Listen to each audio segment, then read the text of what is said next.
morning, everybody. My name is Jason McGuigan. I am the head of virtual reality at Lenovo. I'm going to put this right here on the front of the stage here. Let's see where we got a good spot. Right over here. We'll get back to this in a minute. But if you're expecting Brian, they're trying to work out something with his slides, so bump me up, and hopefully he'll get his stuff sorted out, and you'll be hearing from him shortly. So, as mentioned, my name is Jason McGuigan. I am the head of VR at Lenovo. And I'm going to take you through a bit of an interactive journey today. This is a choose-your-own-adventure story, so if you're like me and you grew up in that era and you enjoy those books, I think you'll enjoy this talk. So, we're here in beautiful Miami. A lot of folks that we saw last time were from the Madeira folks. A lot of those folks came with us here today. Thank you so much for coming, making that trip all the way over here. I think it's pretty fantastic that we've got a lot of that same crew coming back out. But in my work at Lenovo, I get to explore a lot about possibilities, especially right now around the metaverse, around virtual reality. And those aspects really tune into the customer conversations and the partner conversations I have on a regular basis. And those conversations are definitely around the idea of what's possible, imagining taking journeys together and actively making choices to participate in a new technology. So to that end, I want you to pay close attention to all the visuals throughout my talk here. And the visuals are pretty stunning in some areas, beautiful artwork, lots of things to talk about in that arena. And I'm going to get back to that a little bit later on. One thing I'm definitely going to be speaking to you about is the ThinkReality VRX. So that's our new all-in-one VR headset that'll be coming out early next year. We're very excited to bring this to market, and we have a lot of things that we're going to be discussing today around how we could actually practically use that in the moment for metaverse-based use cases, especially around the enterprise. So if any of you were at Madeira or saw my talk online, we spoke a lot about the chronology between where we are with the internet and where we are with the metaverse in terms of a general timeline.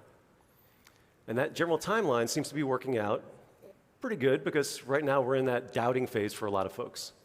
People around the '96 timeframe were saying the internet was going to be a failure. We're now kind of in that same window of time with the metaverse where there's a lot of people concerned about what's possible and are saying, hey, maybe we're a little too early on this. But I think we're right up on time. And the way I've described it in the past is that right now, we're still 25 years away from the point we are in this moment in time from the internet perspective until we get to that point we want to be for the metaverse. So 25 more years in the future, we will be, metaverse terms, where we are with the internet right now. Sort of. We don't have an actual real date for that start date for the metaverse, the same way we do with the internet being turned on, but we have an approximation. But we do know that we're kind of on the metaverse's Monday. We're seeing the mountain of work ahead of us, moving towards that work week where we say, we've got things we got to do, but we're not there yet. We're just at the beginning of the week. So how do we proceed? How do we even get to Tuesday? And it's a big, big problem right now. We're seeing a lot of different aspects in the industry getting shaken up. And we have to be cognizant that there are things that we can do right now. And the idea is pretty simple. You know, the idea of actually getting there is very simple, which sounds funny. We have our LOL up here. But the reason I have that is because LOL, in our common parlance, is a good example of a TLA. Everyone know what a TLA is? All right, yeah. All right, so no? Okay, so we're going to go into it. TLA, three-letter acronym. All right, so that's one of the common things you hear in all businesses. They have all their favorite TLAs. They've got their URLs, IoT, CRMs, et cetera, et cetera, et cetera. It goes on forever. And we've got all these different little acronyms that we put together to talk about what we're actually working on. But there's one that stands above all when it comes to business, and that's how we get to the metaverse of tomorrow. And it's this one, ROI. If we don't show how the metaverse could get monetized right now, no one will fund it for tomorrow. So we have to continuously focus on making sure that businesses understand that no matter what we're working on, it has a return today. And to that end, we're going to explore some customer journeys about how we could practically utilize immersive technology today as some of the foundational portions of the metaverse and get into that next generation of technology. So we have some hypothetical stories. So these are all made-up stories. They have a lot of kind of forward-thinking aspects of them. Not too far forward within the next year or two, but they are thinking hypothetically. But they do use real statistics. And based on timing and based on where we're at, I'll probably only be able to get through one, maybe two of these. I've got about 6 of them, but that's where it comes into the interactive portion. So I'm going to actually grab this and put this on this pedestal over here. So how do we make it interactive? Well, I said it's going to be choose your own adventure. I want to make sure you guys get to participate up until this point. I've been doing all the work, so I want you guys to get involved and have a little more discussion with this. But you get to pick the path. And to do that, we're going to use this decibel meter right here. And that's going to require you guys to applaud. So when we choose a path, I'm going to say A or B, you applaud for the direction you want to go. Everyone get it? All right, great. This has the secondary side effect of making sure that most likely I'll get more applause than anybody else at the convention. So on the discussion of the Enterprise Metaverse, we have choice A, skip it and go to the bar. And then we have choice B, that we actually explore the Enterprise Metaverse. So for choice A, oh. Right. Some people are a little embarrassed that they're clapping for going to the bar before noon, but that's okay. That's all right. How about B? All right. Great. This thing actually works. Okay. So we're going to jump to B. But if we had chosen A, we would have gotten this screen, told us game over. Jason is fired. Thanks a lot. But moving on, we do have the investigation of the Enterprise Metaverse. So thank you for taking this journey. We're going to try and get through this quickly. I'll rely on everyone on the stage in the back to let me know when I've overrun time, because I know we're overlapping with some people, so stop me when you need me. So we do have ROI and different pathways, but which ROI path do we want to focus on? And there are a lot of ways that businesses justify spending money, not just around just time and money calculations, P&L. We have happier employees, we have pure time and money, and we have protecting our future as a business. And all of those things ultimately result back into a better profit and loss scenario for organizations. They retain their employees, they have more security for their future, therefore their stocks stay up, all different things that we look at from that perspective, but they boil into some of these specific categories. So who wants to hear about happier employees? Okay. At least one person. Pure time and money? Okay. And protecting our future. Okay. Sounds like protecting our future got a little bit of an edge out, so let's jump to slide 24 if we can, guys.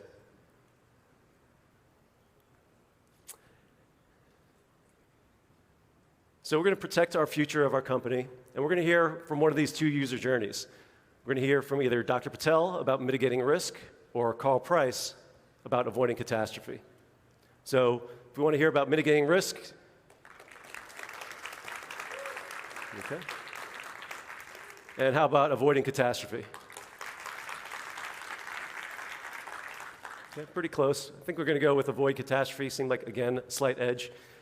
27, please. The most important asset we have as a company is our people. Protecting them in the workplace is our top priority.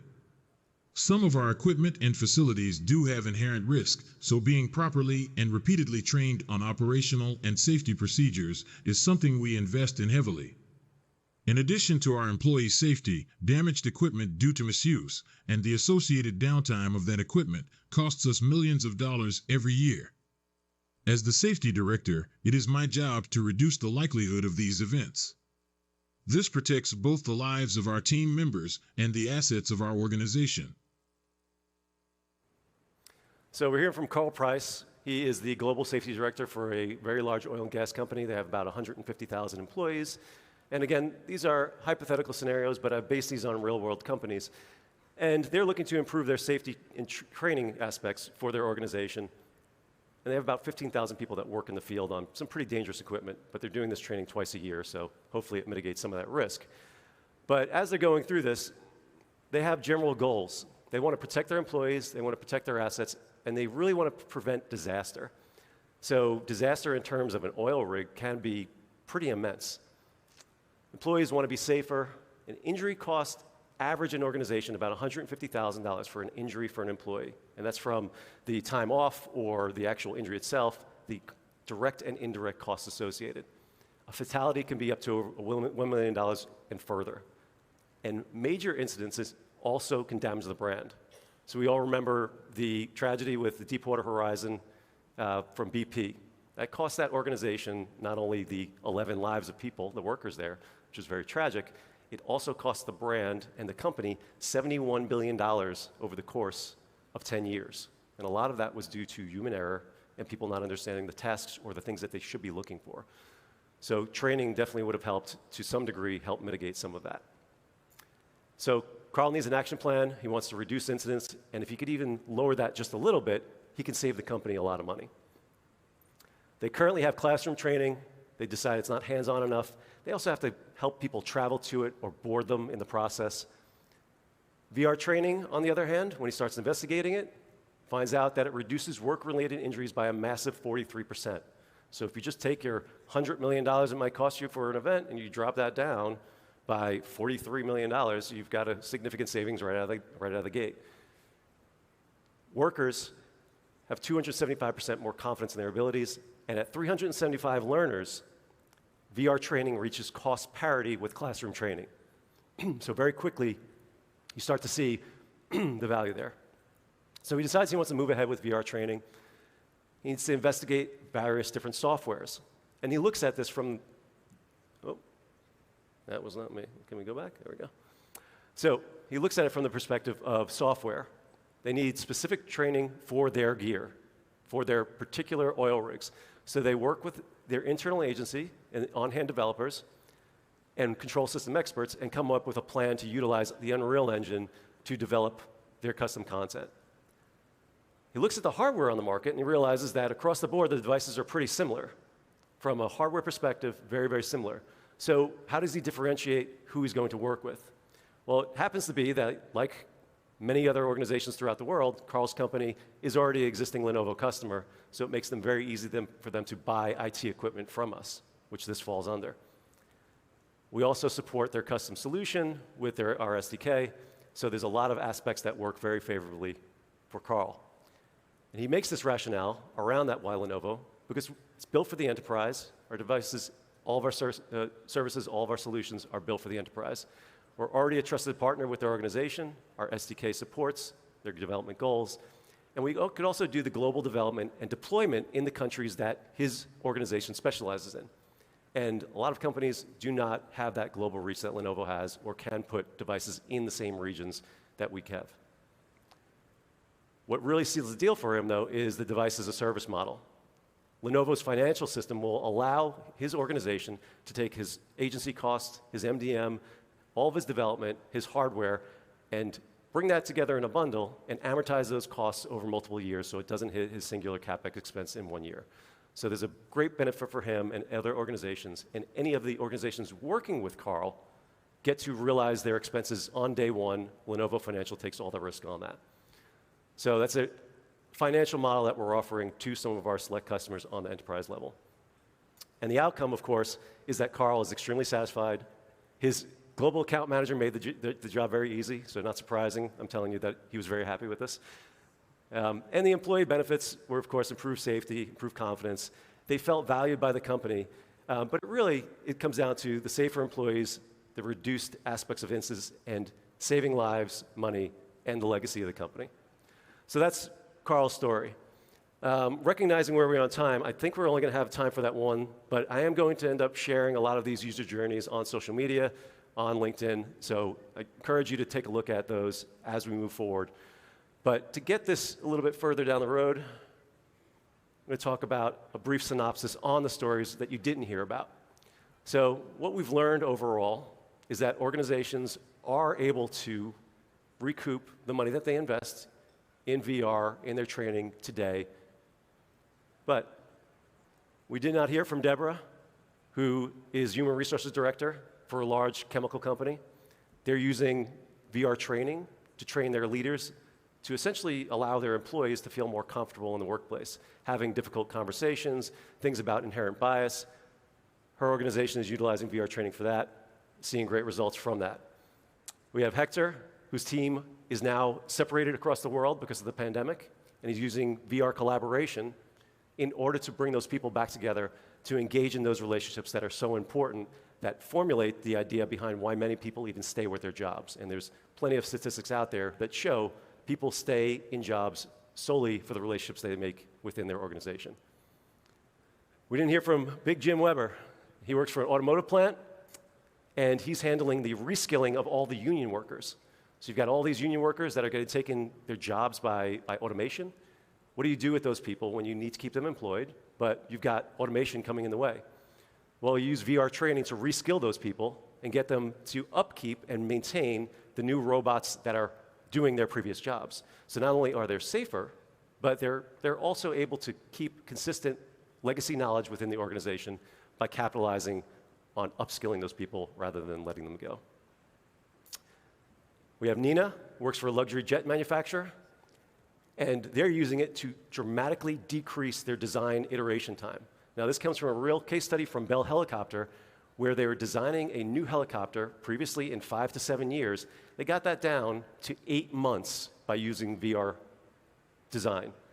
Instead of having the pilots wait until there was an actual physical mock-up, they were doing line of sight, safety training, all aspects that they would normally have to wait till much further down the line, and they were doing that much, much sooner, saving the company a ton of money.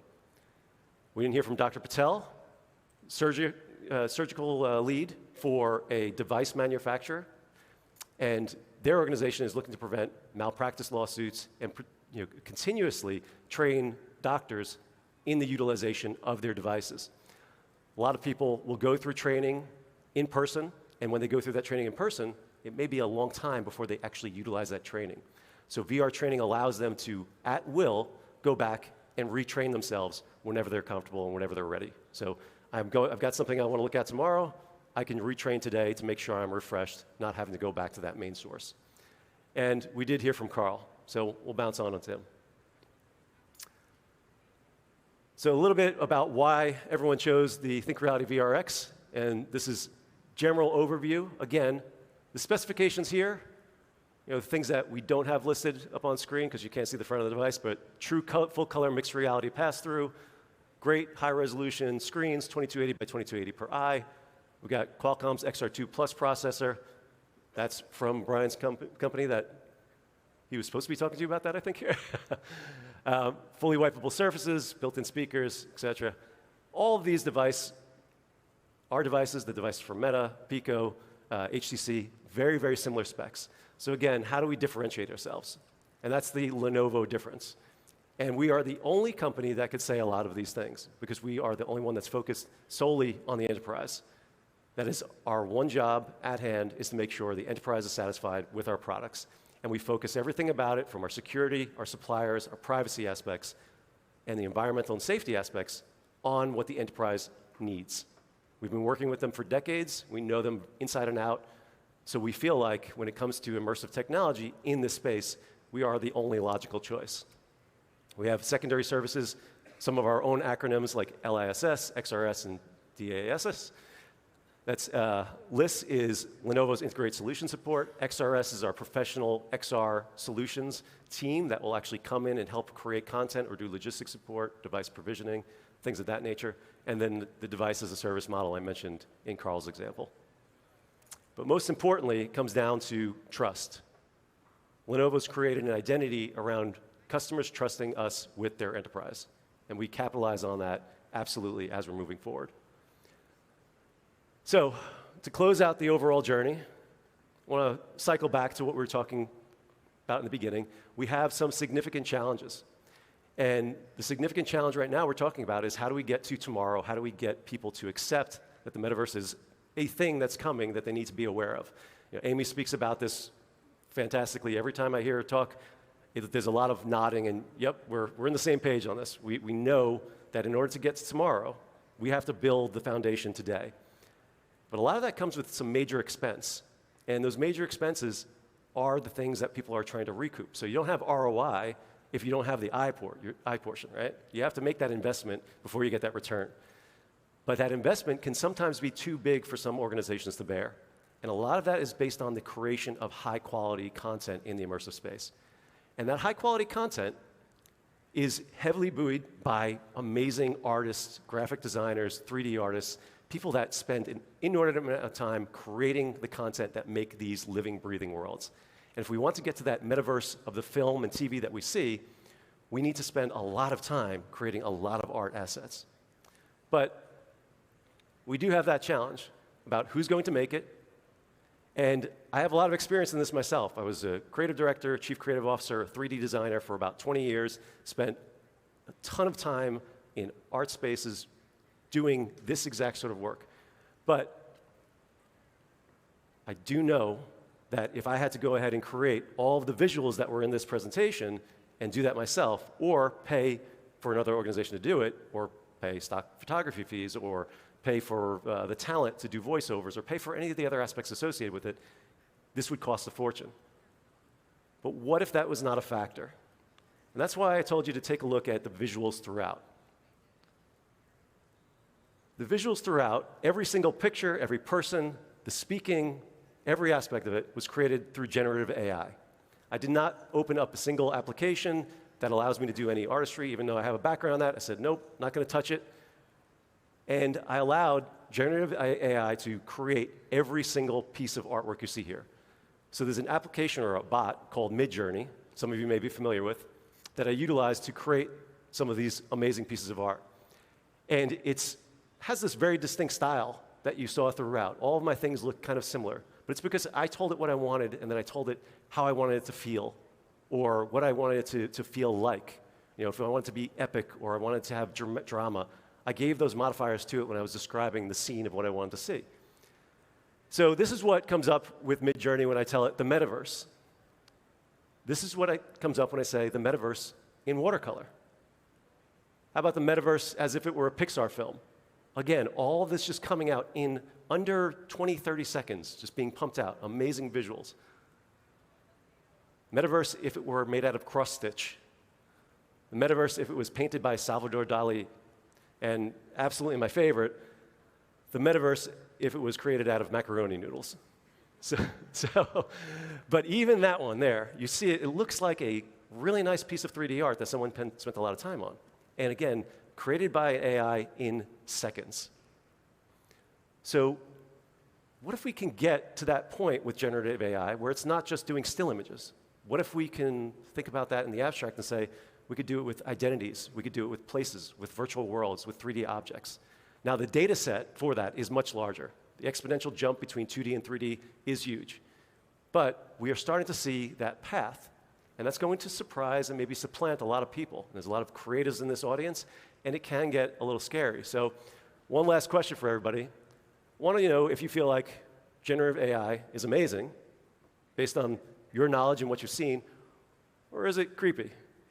So this is actually what came up when I just put in happy office workers, and I didn't add any modifiers, and this was one of the choices it gave me. I don't know why this guy has so many teeth, but I like the little guy on the desk, though. So who thinks it's amazing? All right. What about creepy? Okay. So figure in this audience, we got a lot of people who feel it's amazing, but there's still quite a few people that do find it creepy. And that's understandable, because it's an area that is learning from human artists. It's like taking what we've done for ages, and it's saying, no, it's mine now. I'm going to take it, I'm going to modify it, and I'm going to create it, I'm going to do it better than you ever could have done it.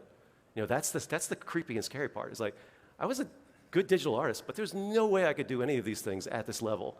And being able to do this and pump these things out, there's a little bit of like, oh, well, I wish I would have had this 20 years ago. But then it was also, oh, if I had this 20 years ago, I would have never had a job. Right? So there's a really slippery area that we have to look at from that, and how we continue to utilize the creative services of the people around us that are investing so heavily in these artistic ventures. So we are getting to that final closing point, and I want you to just take a moment and imagine, though, that potential future.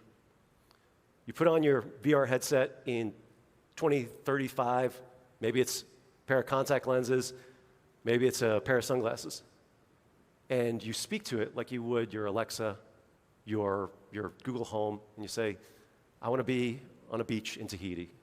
I want perfect white sand. I want a smooth ocean breeze. I want to see a dolphin cresting over the horizon. And to be able to do that the way we can right now with generative AI in the perspective of a 2D image, and to take that leap and go that direction to say, that's very possible. We can see that pathway. That's not science fiction. It's something we're doing right now on a little more primitive scale, but we have the model set up. We just have to give it the data, we have to give it the information, and it's going to take some time and energy and some investment. But it's absolutely plausible and possible. And the reason that's so important is that if we can bring down those expenses so significantly, where the creation of content becomes something you could speak into existence, everyone will be utilizing this technology. You'll be taking your friends to your latest space that you've created in your mind. You'll be sharing your imagination, you'll be sharing your purpose, you'll be sharing your drive. And for the organizations that are involved in this from the enterprise side, they'll be sharing their identity as an organization. They're going to be able to describe who they are and show that to people before they even step foot in their doors. And they're also going to be able to train more effectively and do all the things we do right now, but to an infinitely greater degree, because the content is going to be so rich and developed in such a unique and inexpensive way. So the path is there, and we're starting this journey together. I still believe that enterprise will lead the way, something I always say during these talks, because enterprise has the money to invest. They will help because they can see ROI. So I want, as always, make a plea to everybody here. Part of our jobs as leaders in this space, part of our jobs as people that talk to other ones all the time to expound the ideals of what we want the metaverse to be. Share the statistics that are out there. I'm happy to share any of the information I've presented today, as well as the other user journeys and where that data is coming from, because it does come with some compelling information that I think moves that needle a little bit when you share it with real-world numbers. And you show them the possibilities. Explain to them where this is going. Talk about the generative AI aspects. Talk about where we are right now in the terms of that chronology with the internet. If we can convince people to get on board today, they will be on top of the wave rather than under it when it comes to the point where everyone is utilizing this. And tell the stories. Tell your own stories, my stories, doesn't matter, as long as you're continuously bringing people into the equation and inviting them along on this journey. Most importantly, though, educate them. And as you're educating them, you want to do that one last thing, and that's give them a choice. And let them choose to be part of the adventure. Thank you, everyone.